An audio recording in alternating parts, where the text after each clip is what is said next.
سلام، من بنیامین بلوچی هستم و امروز اومدیم به یکی از زیباترین بنادر جزیره زیبای قشم به نام بندر لافت که به بندر بادگیرها هم معروفه.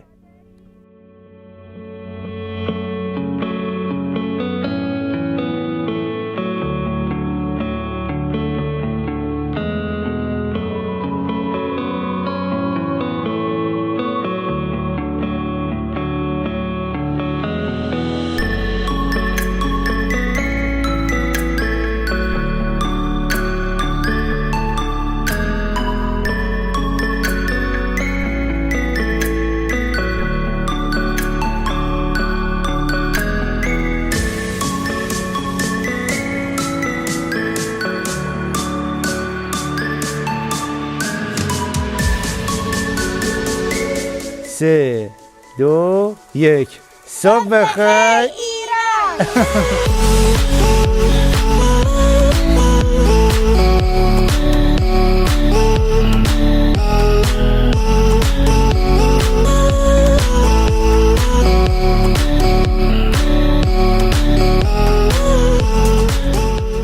ناخدا علی، اینجا چند نفر جمعیت داره؟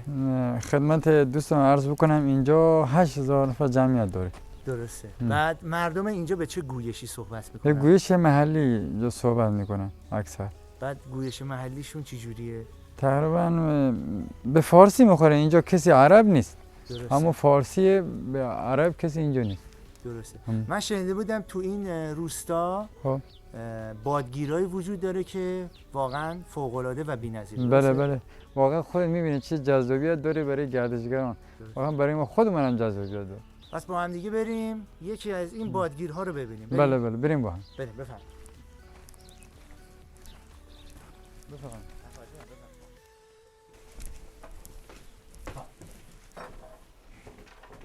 ناخدا اینا بادگیره، درسته؟ بله بله.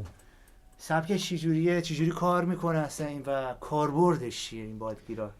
خدمت دوستم عرض بکنم این بادگیرا که درست کردن روی معماری هواشناسی هم درست کردن. الان همین جهت که خودمون ایستادیم ما به گویش محلی میگیم خواهره، یعنی هر وقت هوا از این جهت هدایت شد به پایین میگن خواهر، هر موقع هوا از این جهت اومد هدایت شد به پایین میگن نخواهر. این هوا که تا ساعت تقریبا همین 10 شروع به وزیدن میکنه تا ساعت 12 شب فروکش میکنه. این نه، این برعکس، از 10 شب شروع به وزیدن میکنه تقریبا تا نزدیکای غروب فروکش میکنه. یعنی اینجا این با این دریا صاف میشه. خواهرش میگم، یعنی میرفتن صیادی، میرفتن سفر. این نه، این دیگه تعطیل میشد سفر و صیادی. و از یه طریق هم هواشناسیشون هم بوده، هر موقع تو فصل زمستان این هوا ناخواهر بیاد فوری و بارندگیه، ابر میاد. این نه، این ابرو میبره، هوا صاف، دریا هم صاف. پس این یه ایستگاه هواشناسی در زمان قدیم بود. آفرین. خیلی فوق. واقعا چه تجربه‌ای داشتن و چه فکری داشتن که همچین این کاربرد این بادگیر درست کردن. بعد الان میشه رفت بالا هم دیدیم. بله، میریم از بالا هم نگاه میکنیم که چطوری کار کردن و خب بریم با هم دیگه پس بالاش هم ببینیم. بریم.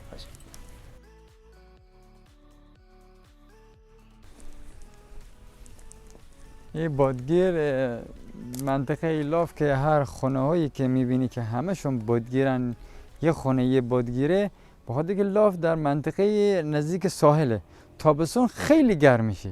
درسته. خیلی گرم میشه و این که بخاطر همین اینا همه بادگیر درست کردن، یه خونه یه بادگیره. ما هم به گویش معلم به این چوبا میگیم چندل. چون که عمر چوبا نزدیکای 800 ساله. یه چوبا هم از بندر مولیبار هند قدیما که رفتن اینجا از اونجا می آوردن. درسته. اینجا بادها رو جوری بوده که جمع میکرده و به سمت پایین هدایت میکرده. درسته. چقدر زیباست. بعد الان دیگه چه جای قشنگی داره تو؟ دیگه میریم خدمت میریم چاهی طلا که مردم زمان قدیم آبشون از همین چاها بوده، آب کشی میکردن. بعضا میریم قلعه نادری رو میبینیم. پس الان با هم دیگه میخوایم بریم چاهای طلا ببینیم. با هم دیگه بفهم.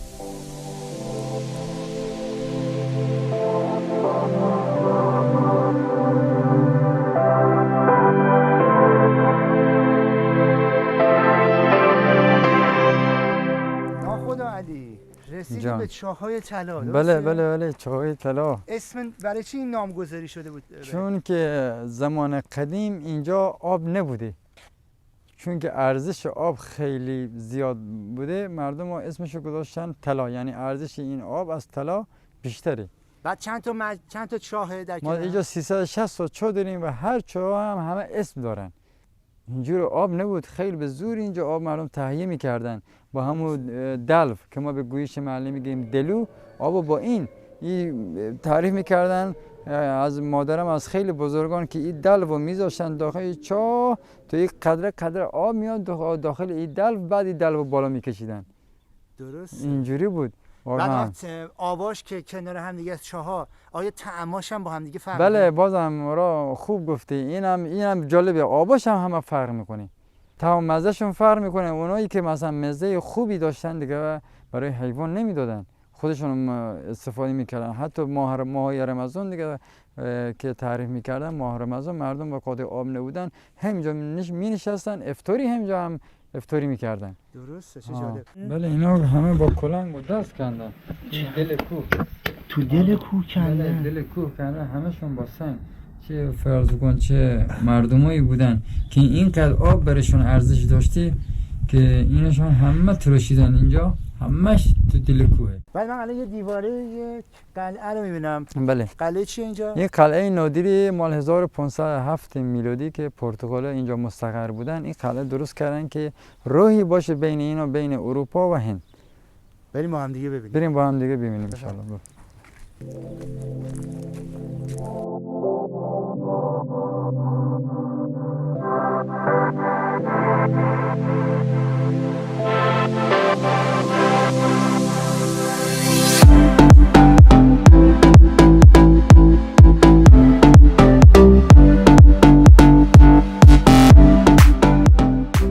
مسئله تشکیل دهنده این قلعه چی بوده؟ مسائل قدیمی ما به گویش محلی میگیم سروج.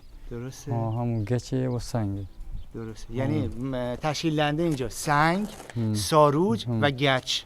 بعضی ها مردمای بزرگ ما اینجا میگن که مدفوع گاو میسوزوندن، خاطی اینو میکردن. درست. بخاطر استحکام اینجا.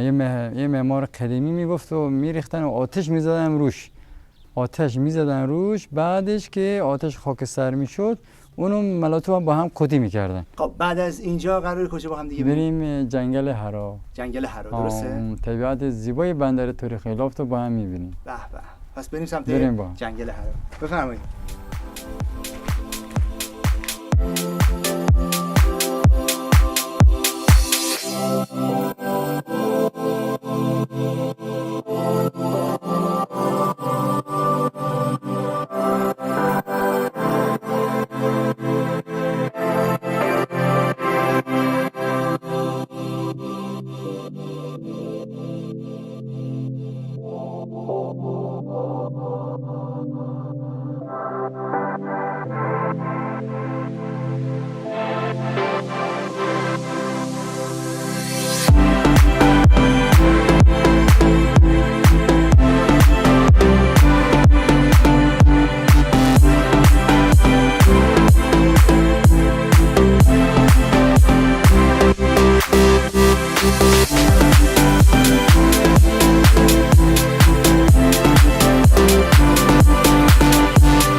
ناخدا علی، من میخوام بدونم اینجا تا کجا شبا و روزا آب میاد؟